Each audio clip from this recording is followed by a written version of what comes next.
Oba lived the kind of life young men only dreamed of. In Lagos, they called him Oba the Clean. His beard was always lined, his shirt always creased, and his scent could turn heads before he even entered a room. He worked in tech, managing digital infrastructure for one of the fastest growing companies in the country. His salary came in foreign currency. And it came in heavy. He lived on one of the luxury apartments in Lekki Phase 1, with a view of the lagoon.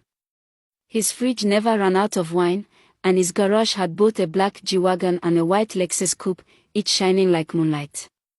On Fridays, he popped champagne at rooftops in Victoria Island.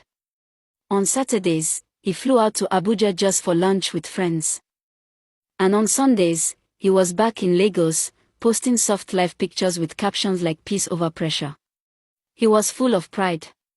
He always boasted in front of his friends, telling them that if their lives weren't moving forward, it was because they were lazy. He laughed at their struggles and told them to work harder. But the truth was something else. Oba didn't really work hard for his money. In fact, he wasn't even qualified for most of the jobs he got. It wasn't his strength or wisdom that brought him success. It was his father. Oba's father was a strong and feared man in their village. People didn't joke with him. He had powers, strange powers, and he used those powers to make sure Oba got anything he wanted. Jobs, contracts, wealth, respect. Oba only had to ask, and it was done. But what Oba didn't know was that a day was coming, a day when the price for all these blessings would be demanded. And it would be a price he never expected. The day came on his 29th birthday. He threw a big party, popping champagne like rain from the sky. As the music played and friends danced, Oba's phone rang. It was his father calling from the village. Oba, with all his riches, never dared to disobey his father. With a deep and serious voice, his father said, "Oba, my son, it is time. Come home tomorrow, we must talk." The next day, Oba booked a flight and traveled down to his village. When he arrived, his father welcomed him and told him to sit. "My son," he said, "many years ago, I went to the oracle to seek power and wealth. To give you the life you deserve. The oracle helped me, and in return, I made a promise. That my first son, yes, you, would marry the oracle's daughter when he turns 29.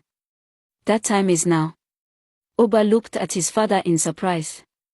Then he laughed and joked, "I hope she is beautiful, educated, and has front and back." But his father didn't laugh. He looked down in silence and then said, "No matter what she looks like, you must marry her. That is the only way to keep our wealth and honor." Then he clapped his hands, and two guards walked in with a strange-looking woman. Her clothes were torn, her hair was scattered, and she laughed like a mad woman while scratching her head. She looked nothing like a bride. "This," his father said, "is Ada, your wife-to-be." Oba stood up in shock. This must be a joke.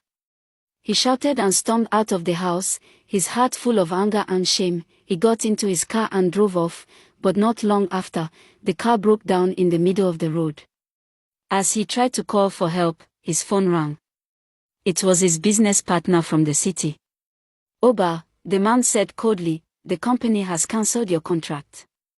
That moment, Oba felt the world crashing down on him. His wealth, his pride, his power, all slipping through his fingers.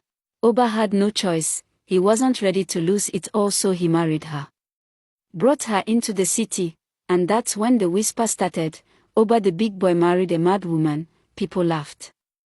Others shook their heads. His phone stopped ringing the same way. Party invites grew fewer.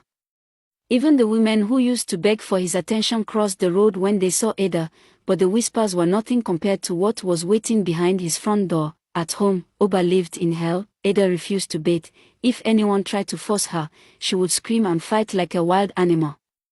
Her smell filled every room, heavy and sour. She tore the curtains from the wall, broke all the mirrors, and said her reflection was trying to kill her. She poured salt into the toilets and slept under the dining table. Every night, she woke up and laughed. Laughed at the ceiling. Laughed at invisible things. Sometimes, she would sit in front of the television and whisper to it like it was a person. One night, she smashed the flat screen with a wooden spoon and told Oba that the demons inside were mocking her voice. Oba's home became a jungle. Oba was left alone. Just him and Ada. And madness, he stopped going to work. But money kept flowing in millions. But Oba, the once untouchable, now lived in shadows, his eyes sunken from lack of sleep. One Sunday afternoon, Oba brought a well-known pastor from one of the big churches in Lekki. The man came with oil, fire, and 4 assistants. He prayed. He sang, he shouted, "Spirit of madness, leave this woman." Ada stood and smiled, then, calmly, she walked into the kitchen, took a frying pan, returned, and hit the pastor on the head. He fell. The assistants ran. The pastor got up, bleeding slightly, dropped his Bible, and ran out of the house barefoot. Oba finally broke down. He was going to return Ada to the village no matter what it would cost him.